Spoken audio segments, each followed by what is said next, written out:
Hi, everybody, and welcome back. Maybe a little bit on the chilly side today, but some sunshine went a long way, went a pretty good way to help that feel just a bit better. Warmer still tomorrow before changes for the weekend, actually Friday, and colder for the weekend. I'll update your 7-day in just a few moments. I've got a lot to talk about tonight. We'll talk about fish and efforts to make a big improvement and impact for anglers and the economy as it relates to fishing on Paintsville Lake, in covering Paintsville City Council and Johnson County Fiscal Court coverage. I also have some other news and information and a couple of little things I'll show you here in just a few seconds. Just a quick couple of legislative updates from our state's capital.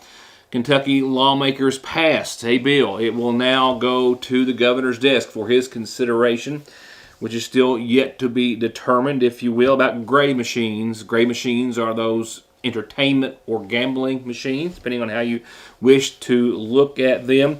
They are called gray because they kind of skate a gray area of the law, according to opponents. So they are unregulated companies who manufacture and operate them, claiming they are games of skill and not chance. Another fine line. But the Senate passed House Bill 594 dealing with gray machines today. The vote, not unanimous, but overwhelmingly 29-6. With that, it will go to the governor's desk. Now, he has not indicated as to whether or not he will sign this or not as of yet. One thing to consider will be that the state of Virginia and some other states, I do believe, banned similar machines. They're not slot machines, but similar to, just a couple of years ago. And then the manufacturing and operating industry actually filed a lawsuit, and they did seek and win an injunction which would allow the games to continue to be operated while it continued to be battled out in court, and that is what has happened there. So we'll have to wait and see what happens here. The Kentucky Senate is looking to possibly scale back or cut back the controversial bill that aims at transgender medical procedures in the Commonwealth. Several amendments have been filed in the past, literally less than 24 hours, 12 or so, to House Bill 470. This after it cleared the Senate Families and Children Committee yesterday morning by a vote of 6-3. The amended bill would have parts that would include, should it pass, banning anyone in Kentucky from performing surgery for gender dysphoria for a child under the age of 18, and as well as any other medical treatment without a legal guardian's consent. It would also limit treatments to reversible puberty blocking and delaying drugs only.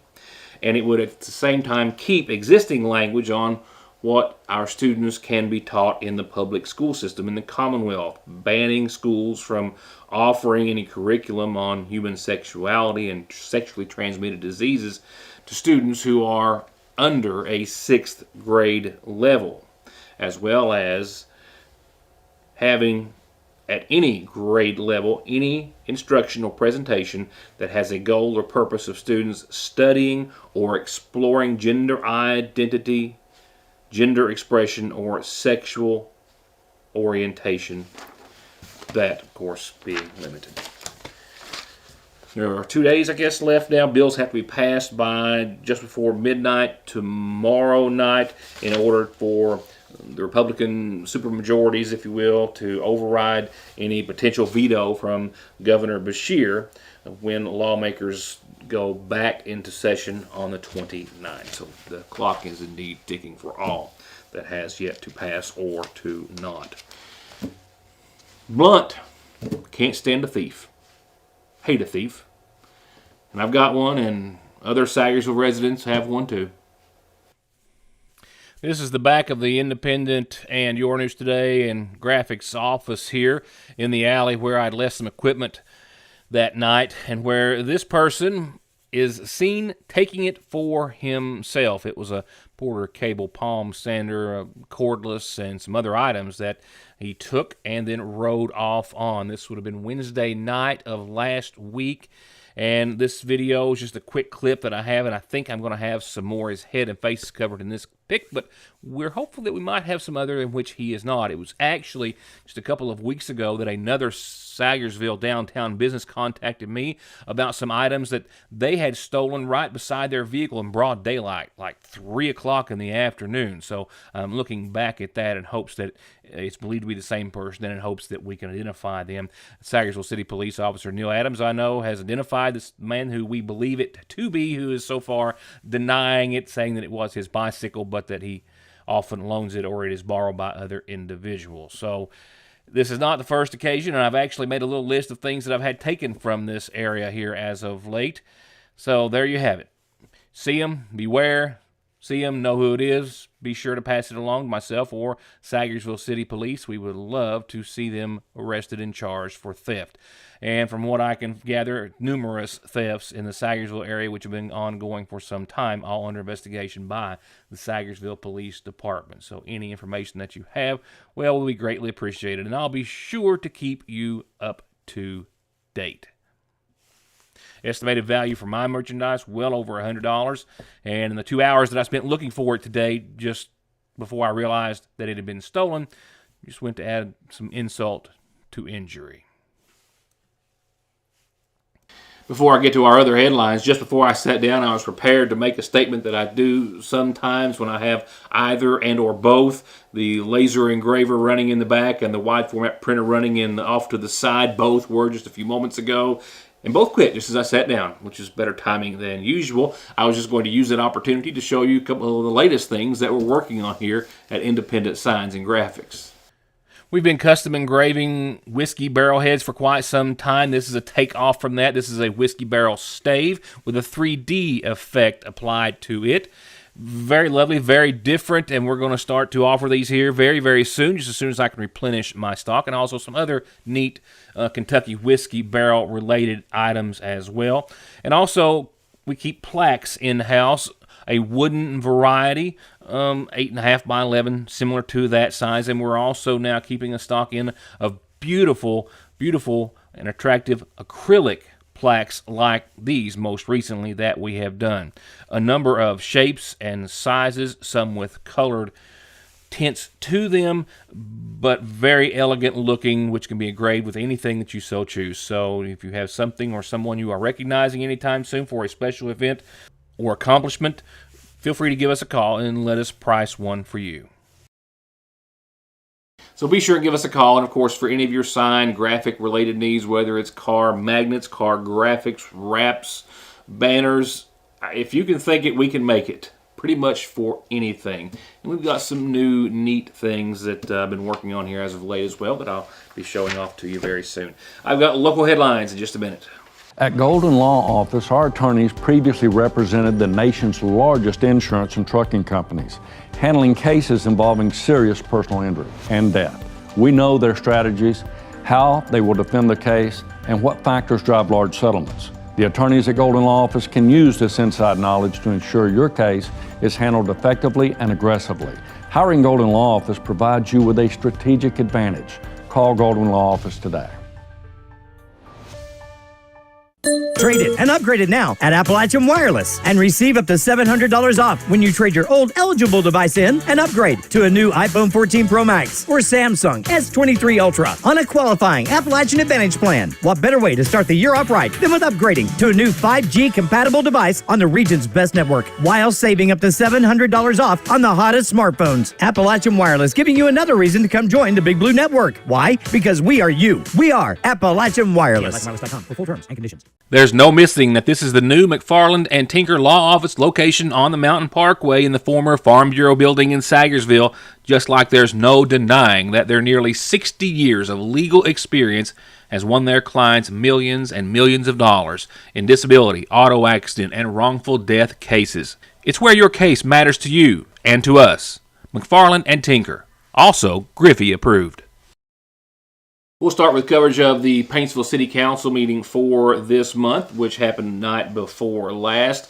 They, as well as the Johnson County Fiscal Court, which I will cover tonight, at least in part as well. As you can very well imagine, all elated about the millions of dollars announced by the governor just days ago for Johnson County and Paintsville, totaling nearly $4 million for sewer and water expansion. I think back almost 4 years ago, where the mayor, the judge, and Regina and I went to Frankfurt seeking funding for the US 23 sewer project. And that's an economic development project which will allow for all kinds of development along 23 and takes sewer capacity away from the flows from the Paintsville plant, takes it to the Honey Branch plant, will allow for more development within the city because of that freed up capacity. Now, today we received an award. It's really the first tangible benefit of that. Now, it says Johnson County. The money does come through Johnson County. That is the bulk of the money we need for our westward extension of the sewer system. On 460, we'll go out as far as Lee's Trailer Court. We'll retire a couple of failing package plants, so it's an environmental win as well. It'll allow for better development now on 460. The bigger part of this is Route 40. This goes out to Tiny Branch. And there's a huge recreational and economic development plan out there. This will allow that to happen. These things happen, the city, county, and entities all working together. So it's a situation we've never really had that I can aware of. The mayor and judge really deserve a lot of credit for that. $2,606,514. Okay. That's huge. All right.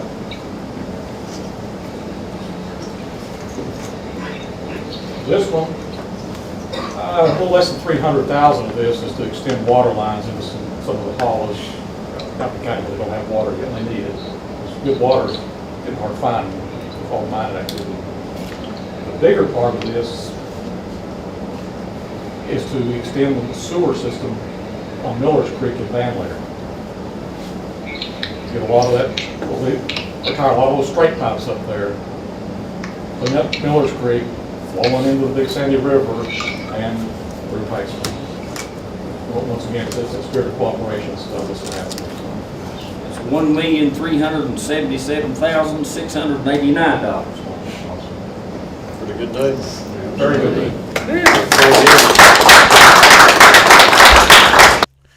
And there was also some other water talk of a different sort. This about the Paintsville swimming pool project, which is a bit, well, it's just kind of, it's hit a snag right now, and it was really unknown. We'll do an update with the council tomorrow, but as of the time of the meeting, night before last, there have been no bids submitted for the construction phase of the swimming pool renovations, and bids were to be opened today at 2 o'clock.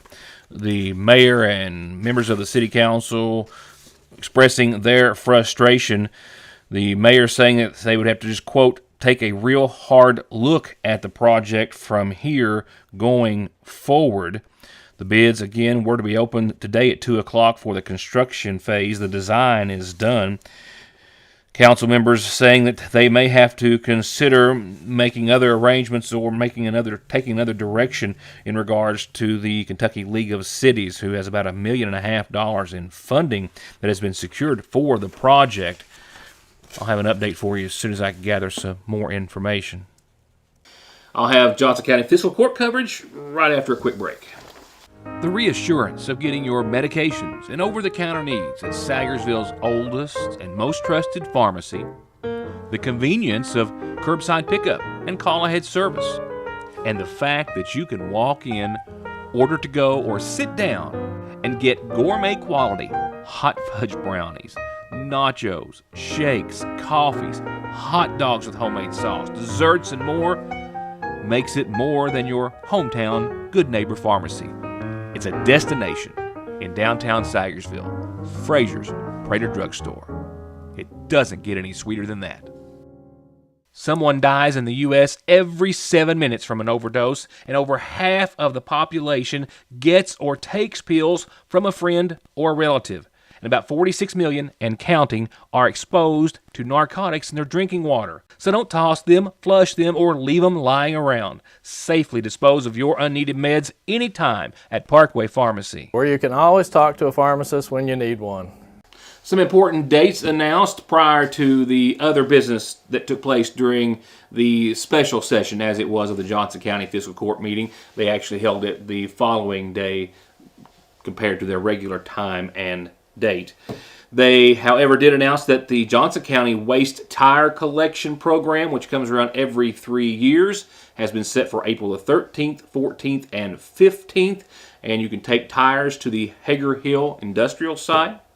Judge McKenzie also said that indeed it was good to acknowledge the over $3 million that I referred to in the Paintsville City Council meeting for, of course, about $2 and $3.5 million for sewer expansion on Route 40 and Route 460, another $1.3 million for sewer expansion on the Van Leer area, and Silk Stocking Road, I think to be specific, as well as water extensions on Stapleton Lane, Dixon Branch, Jackson Fork Road, and Ember Lane. He also referred to about $255,000 in road funding, blacktopping, resurfacing Big Lick Branch Road and Cannell Coal Gap Road. He also announced April the 28th, the ribbon cutting for the brand new boardwalk. Looking forward to being there for that at the kayak launch, of course, on the Paintsville Lake. That will coincide with the Casting for Kids fishing tournament, which is the same weekend. And then they spent some considerable time talking about fishing, and improvements to be made to Paintsville Lake in just that regard. They have seen a local group formed that has been involved with the state, and a lot of local efforts are underway to see the bass population, fish population in general, increased for local anglers, for visitors, and of course all that just simply goes on down to economic benefits as well. Addressing the fiscal court at the judge's request, Jason Kenner, he was there with James Melvin. They are part of a newly formed group, Anglers for Improved Opportunities, who are working closely with the county, with tourism, with the state, and with others in an effort to try to repopulate or grow the population of fish in the Paintsville Lake, with efforts thus far including identifying the lack of size and population of the fish, which most anglers can attest to, but also going as far as doing recent DNA tests on the bass population, learning that they have a long way to go in regards to habitat, the food supply, and fertilization. But when we found that we had the diverse genetics, we found there were other problems that we had to tackle first before we could maybe potentially stock any bass to improve our situation. Number one was habitat. Last year we put 61 pieces of habitat in Paintsville Lake. I can tell you that just based on my experience with my forward-facing sonar, it is very encouraging, especially on the plastic. I was really surprised. And we'll share some of that stuff in the coming weeks. But Fish and Wildlife partnered with us on this. Recently, starting this year, it's amazing how the tables have kind of turned. To start the year, the Army Corps of Engineers, Fish and Wildlife, they called us for me. Last year we were the ones calling them for me. This year, they're on board. How can we help? What can we do? What's feasible? So, obviously continuing with habitat is number one. Number two for us is hopefully to stock 50,000 threadfin shad. We had threadfin shad in Paintsville Lake. They stocked 10,000 3 times in the 90s. The winters were a little different then than they are now. So our argument, I don't know about you guys, but the best snows of my life were in the early 90s, So our argument has been from the get-go, we need to look at a modern day, with climate varying for whatever reason, we need to look at some modern day studies in our lake and how we can potentially, improve fishing. Tell them what shad is, because you had to tell me. Okay, so shad are just bait fish, just the bottom of the food chain. Not technically the bottom, the plankton will be the very bottom of the food chain. But every fish in the lake, your crappie, your bluegill, your bass, your walleye, will benefit from stocking threadfin shad. So anyone that fishes, and heck, even your predator birds, we've got some bald eagles, we've got osprey now that are natives, Paintsville Lake. So any predator in the system is going to benefit from the improvements that we're trying to make. After some more discussion and at the behest of the recommendation of Judge McKenzie, the fiscal court unanimously voted to give $11,000 towards a total of $25,000 for efforts for the rest of this year. That is $11,000 from the fiscal court, $10,000 from Paintsville Tourism, and then the rest of the funds to be raised by this organization for a total of $25,000 to help go towards increasing habitat as well as food and other resources. And they're applying for a grant for $35,000 that they're hopeful to obtain to be able to use for 2024. I've got your calendar coming up and your forecast. Always an update there in just a second. Don't let Mother Nature be the one to remind you about your tires. Stop by Conley Tire and let them make sure that you're safe in getting from A to B. Tires, wheels, oil changes, brake repair, and maintenance. And be sure to click on ConleyTire.net for all the latest offers with 6 months no interest payments at Conley Tire or ConleyTire.net. Here's what's happening on tonight's McGoffin Farm Bureau calendar. Birthday wishes from a long list of family and friends who phoned in and otherwise to Melanie Kane.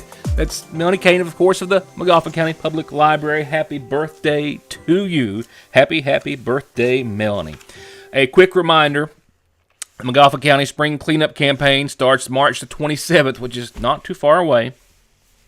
April the 3rd through the 7th is for District 1, and then April the 10th through the 14th for District 2, and of course District 3 residents are first. And remember, you can set out tires for the county to collect. You can't take those, as I have learned, to Rumpke, but they can be picked up by the county.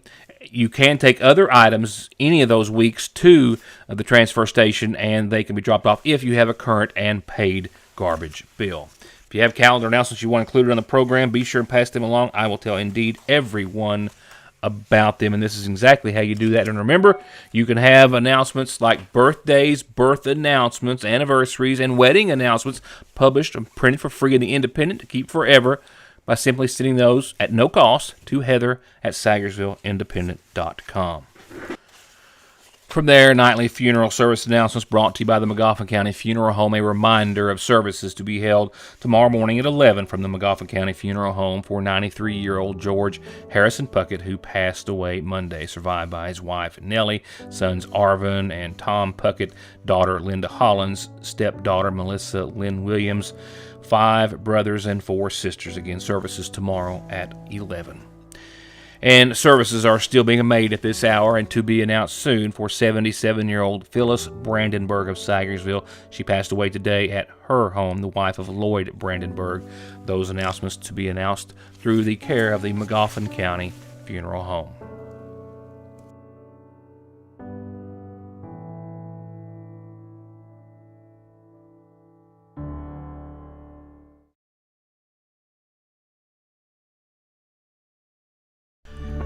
Banking from home or on the go has never been easier and will forever be an important and necessary part of life. And Sagersville National has been and will always be at the forefront of meeting and exceeding your financial needs and giving you the safest and most worry-free online and mobile banking so you can worry about the important things, like what's for dinner. They're there when you need them at the main and branch locations of the Sagersville National Bank.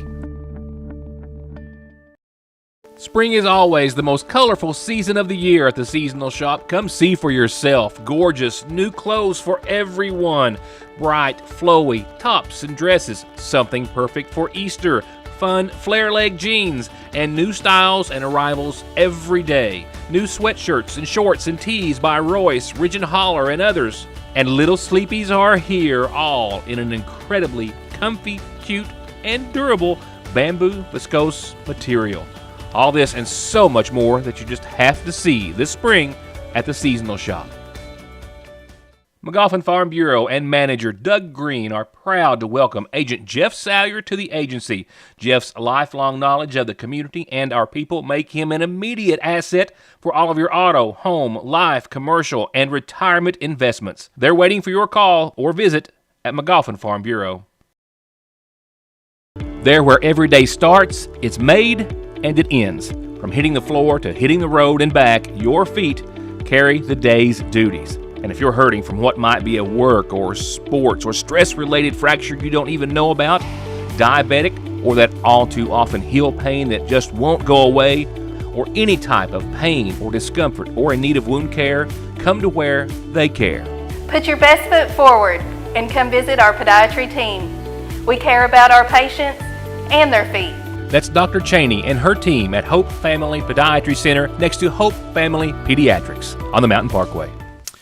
All right, it's time to put the lid on this one with your updated 7-day. A bit chilly out there, and certainly another cold one tonight, another hard freeze tonight. 19 degrees is where we're going to bottom out tonight. Fortunately, winds will be calm. Skies will be mostly clear. Fortunately, temperatures are going to increase tomorrow. Not as much sun as what I had hoped for on your Thursday, but we will see temperatures jump another 10 degrees or so to about 61.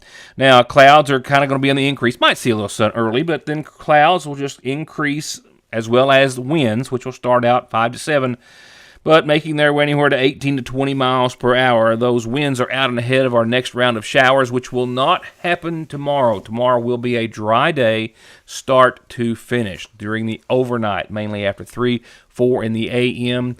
into your Friday morning. That's when we have showers start to work their way in, and they will continue throughout your Friday. It will be breezy. It will still be relatively mild at 56 degrees, but more winds and more rain than not blowing in on your Friday. Friday night, we will see 24 degrees ultimately. The rain will probably be gone and moisture before we get that cold. Not expecting to see any flakes right now on the backside of this, but I'm not going to rule it out, because you know what that does when you try to say you know exactly what's happening in the weather. 56, winds out of the southwest, brisk at times Friday, and an 80% chance of showers. But it all does blow out for the weekend, and it blows in colder, just as we've spoke about. It's going to be a cold one, back to more of a winter-esque feel. For the weekend, first half of it, and the whole weekend, sunny. Mostly sunny on your Saturday. We'll struggle to hit the mid-40s. Nighttime temperatures back down into the mid-teens Saturday night. We're not out of this scenario as of yet, just getting a little bit of a break in the action tomorrow as far as temperatures are concerned. First half of your weekend again, Saturday 44, Sunday even colder. Look at this. Yep, 39 for daytime highs, mostly sunny, and the teens again for nighttime lows. I know I might sound as though I'm excited about it, or I'm not. You know, I have to try to make it sound somewhat pleasurable. It's not going to be necessarily, unless you like the winter temperatures. It's going to feel like January here, certainly well into the second half of March. Good news is it's full of sunshine, though. 39, mostly sunny for the latter half of your weekend. 48 and sunny Monday, mostly sunny. 54 Tuesday, Wednesday, back to the upper 50s and still a lot of sunshine. And I have fingers, literally my fingers are crossed, hoping that we'll continue to ride that trend on out and not revert back to another January feel before it's all said and done. You know, spring does officially arrive next Monday. Not so much on your calendar, which is not so much of an unusual thing here in the state of Kentucky. We might see another. Who knows what we'll see weather or winter-wise before we really get to the actual spring season being here and being here for good.